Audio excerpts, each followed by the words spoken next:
Da mesma forma, o telúrio e o iodo.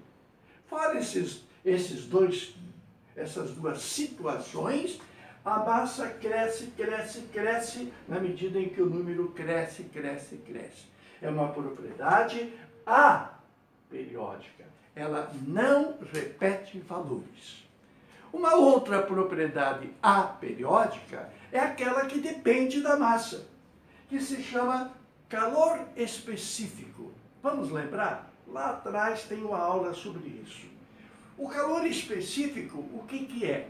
É a necessidade de energia para determinada massa aumentar de temperatura.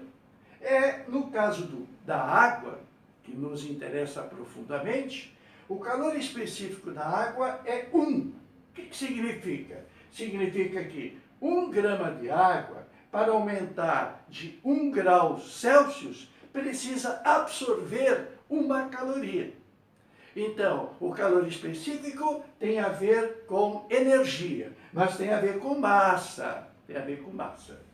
E olha que curioso, não sei se você sabe dessa, mas os metais apresentam esta característica.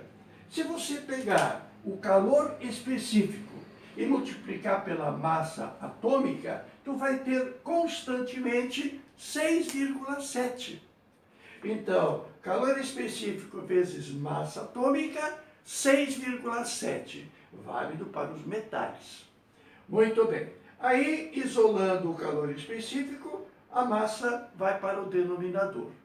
Como nós vimos, à medida em que o número atômico cresce, a massa cresce. Na medida em que a massa atômica cresce, o que acontece com o calor específico? Decresce, porque são valores inversamente proporcionais.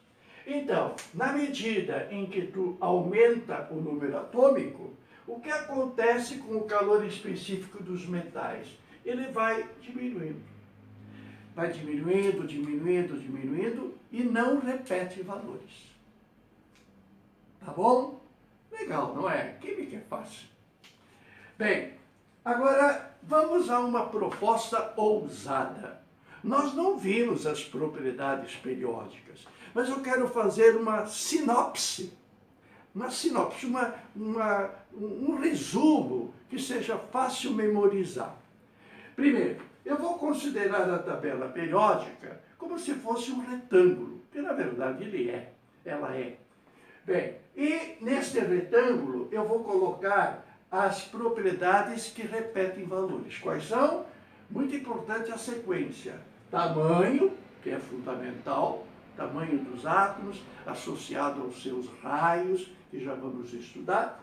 A eletropositividade, a eletronegatividade, o potencial da ionização e a afinidade química.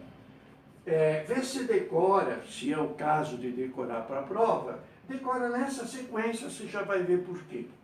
E depois, 3 diferentes, que é a densidade dos elementos, o volume atômico e o ponto de fusão, consequentemente também o ponto de ebulição que acabamos de ver.